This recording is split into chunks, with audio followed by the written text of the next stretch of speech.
mempresentasikan materi tentang lensa cembung dan cermin cekung. Dalam kehidupan sehari-hari, kedua alat optik ini sering digunakan, misalnya pada kaca, pembesar, lampu mobil, teleskop, dan alat kesehatan. Pada presentasi ini, kami akan membahas pengertian, sifat, bayangan, cara kerja, serta contoh penerapan lensa cembung dan cermin cekung dalam kehidupan sehari-hari. Semoga presentasi kami dapat menambah pemahaman teman-teman semua. Selamat menyimak materi yang akan disampaikan oleh Winda. Baik, lensa cembung dan cermin cekung. Yang pertama itu yaitu tujuan percobaan. Setelah melakukan kegiatan dalam percobaan ini, diharapkan Anda dapat yang pertama menentukan jarak titik api atau F lensa cembung, dua menentukan kekuatan lensa cembung, P menentukan jarak titik api E cermin cekung. Alat dan bahannya yaitu yang pertama meja optik lengkap, yang kedua lensa cembung, yang ketiga cermin cekung, yang keempat layar, yang kelima sumber cahaya lilin atau lampu. Baik, langsung saja ke prosedur percobaan lensa cembung dan cermin cekung. A. Susunkan lensa pada dudukannya dan letakkan di antara layar dan sumber cahaya.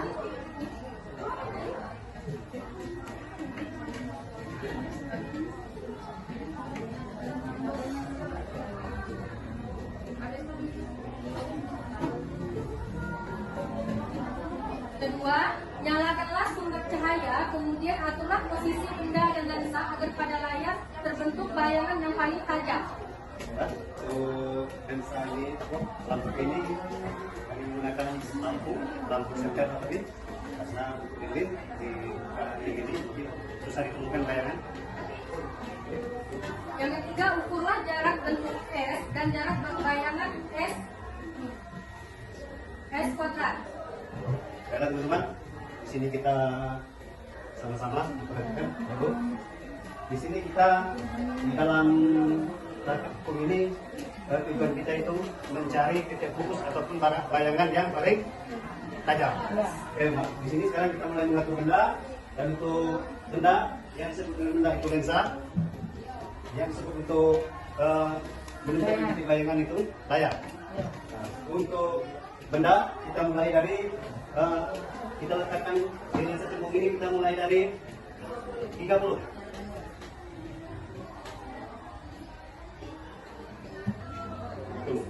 Dan sini kita lihat apakah sudah tajam belum? Yang dimaksud dengan tajam itu berbentuk bulat sempurna. Nah, apakah belum? Maka sekarang kita geser untuk mencari bayangan yang pas. Kita geser.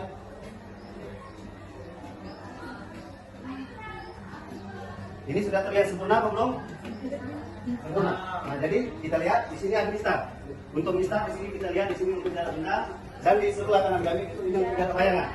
Dan sekarang kita lihat karena di mistar untuk titik benda tadi kita lihat itu di angka 30, dan untuk bayangan kita sama-sama setelah kita geser kita lihat di angka berapa mendapat bayangan yang sempurna. Di sini terlihat di angka 15. Tulis untuk yang pertama 1. Jarak bayangan itu lebih kurang dari 15.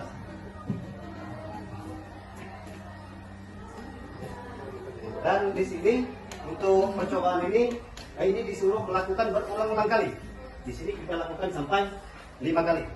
Ini jarak benda itu dimulai dari 30, sekarang kita mulai dari 25. Jarak benda kita geser ke 25. 5. Dan di sini kita lihat apakah sempurna bentuk bayangan? Belum. Kita geser layar sampai dia membentuk bayangan yang sempurna ataupun paling tajam. Kita geser, kita lihat ya sama-sama.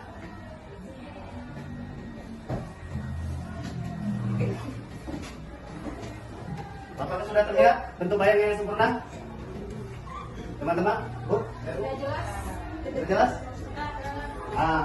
Karena titik benda kita letakkan di pada ukuran 25, dan sekarang setelah kita geser untuk layar untuk mendapatkan bayangan yang sempurna ataupun nyata itu berada di titik 16,7.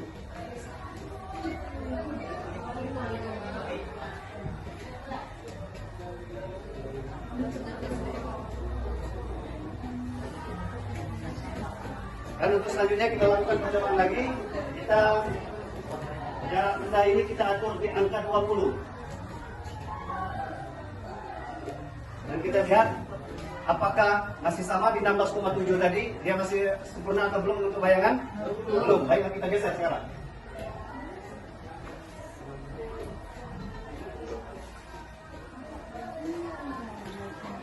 Sudah terlihat bayangan? Sempurna dan nyata? Nah, sekarang kita lihat di angka berapakah bayangan untuk di ukuran titik benda 20. Sama 20. Nah, untuk bayangan itu ada di angka 20. Berarti sama dia. Untuk mendapatkan bayangan yang nyata, untuk jarak benda 20 dia tetap di 20. Oke, untuk selanjutnya ini. Oke, terakhir.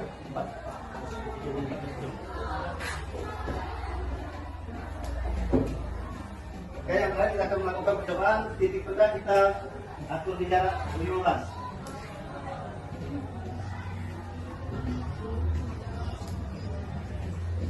Apakah terlihat untuk bayangan di atas di angka 20?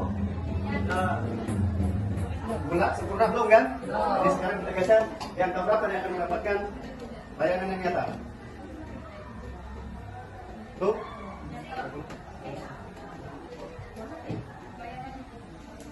Kalau perhatikan apakah terlihat jelas sempurna untuk bayangan?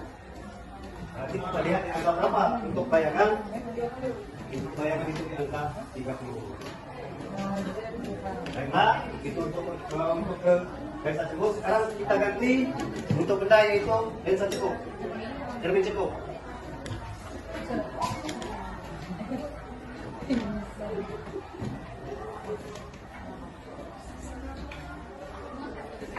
Untuk cermin cekung ini kita samakan dengan lensa cekung. Kita titik benda itu kita mulai dari 30.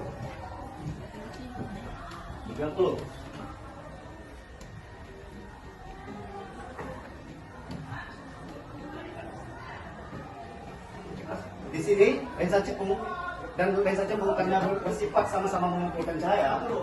Di sini kita lihat untuk di titik benda di 30 dan untuk di sini jarak bayangan berapa ini? 4. Dia belum membentuk cahaya. Sekarang kita geser sampai di angka berapa untuk jarak bayangan sampai membentuk bayangan?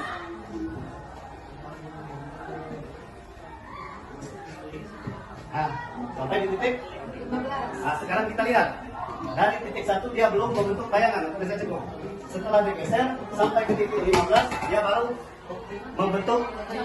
membentukkan cahaya ataupun bayangan. Itu untuk kita cukup 15. Sekarang kita lakukan ke cermin cukup. Apa namanya? 22.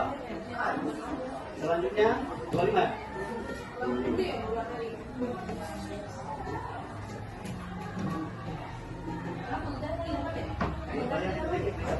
Sama seperti tadi. Nah, titik benda kita taruhkan di angka titik 25 dan untuk ini layar itu 1. Apakah terbentuk bayangan atau belum? Belum. Sekarang kita geser layar sampai ke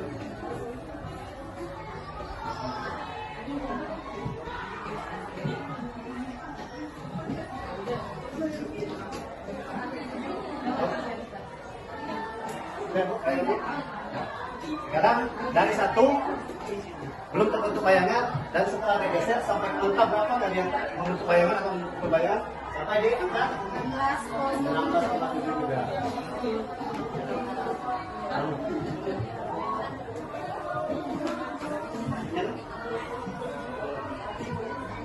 Oke, kita ubah ke 20.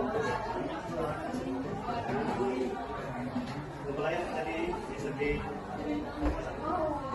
Sekarang belum terlihat bayangan, sekarang kita geser layar sampai di angka berapa dia membentuk bayangan.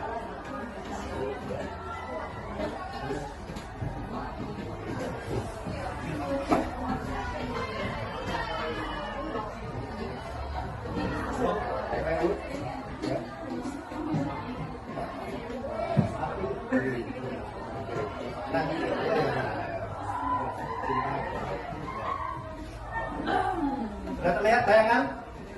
Sudah terkumpul kan? Nah, jadi untuk di jarak benda 20 untuk cermin cekung, dan untuk jarak bayangan dia di 20.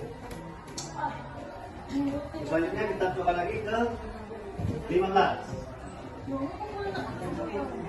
Jarak benda kita lihat di titik, dikasih di jarak benda 15.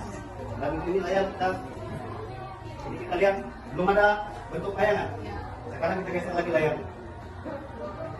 Sampai jam berapa dari bentuk bayangan?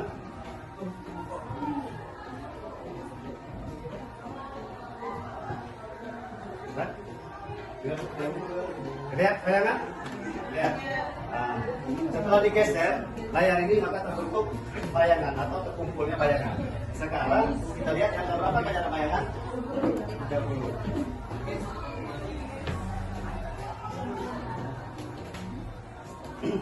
Baiklah, kesimpulannya, kenapa hasil ini sama antara lensa cekung dan cermin cekung? Karena sifat cermin cekung dan lensa cekung ini tujuannya itu sama-sama mengumpulkan cahaya yang nyata. Baik, nah sekarang kita hitung, kita pakai rumus optik. Dirumuskan.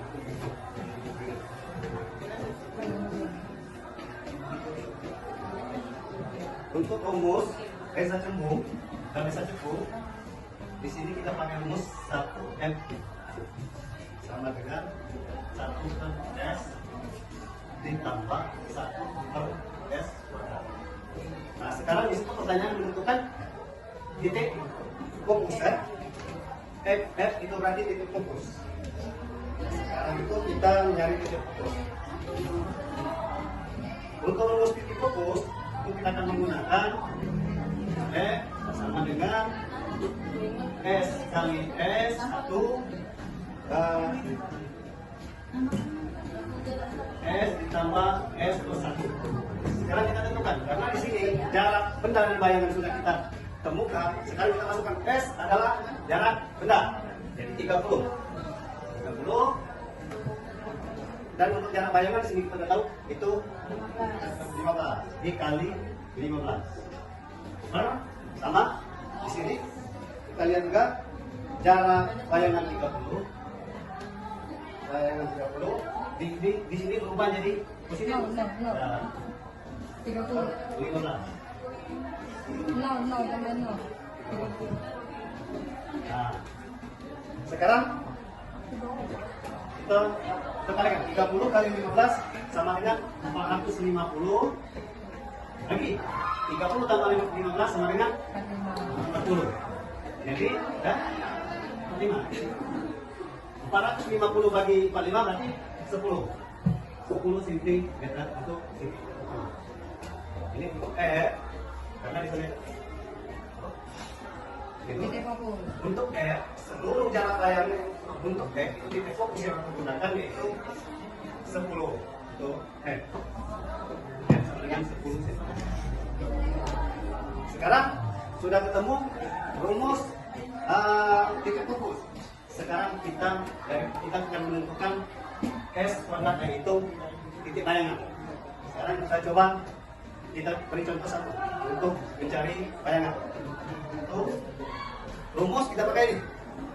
Nah, 1 per F sama dengan 1 per S ditambah 1 per S kuadrat. Kitanya di sini adalah jarak bayangan. Sekarang kita rumuskan 1 per F. 1 per F. Nah, kita tahu untuk F1 per F berarti sama dengan 1 per F ini 1 per 10 ya, 1 per 10 dikurang 1 jarak benda per 30 sama dengan sini 10 bagi 3 kan? 3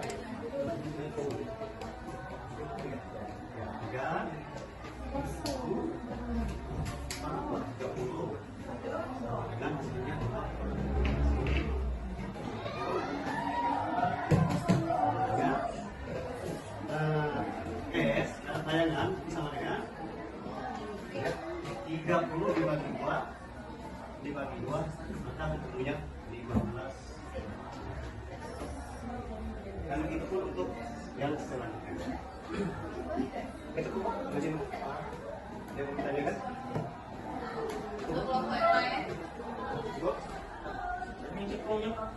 Cermin cekung sama?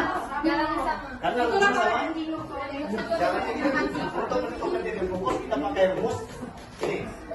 Kita karena kita sudah tahu antara jarak bayangan dan jarak kita, maka kita akan ketik pakai rumus ini. Nah, setelah untuk kita menentukan jarak bayangan, karena di sini jarak kita 30, dari mana kita mendapatkan jarak bayangan ini? Sesuai dengan ukuran, kalau dirumuskan kita pakai rumus ini. Akan ketemu. Mana yang lain? Untuk lensa cembung dan semi cembung sama, karena sifat kedua lensa ini sama-sama mengumpulkan cahaya yang nyata. Tergantung kita meletakkan titik benda. Kalau kita meletakkan titik benda yang pas, maka hasilnya akan akurat. Nah, sama. Iya sama. Sama. Terus kalau sesuai dengan itu sama. Jalannya pun sama. Bisa sama kan hasilnya sama. Iya. Kalau kita menentukan tidak fokus sama. Kita pakai rumus ini. Kalau kita menentukan jarak bayangan, kalau kita pakai rumus, kita pakai rumus ini sama saja. Yang lain ada yang ditanyakan ke kelompok ini?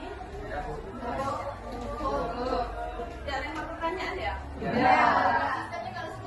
Sudah praktek juga.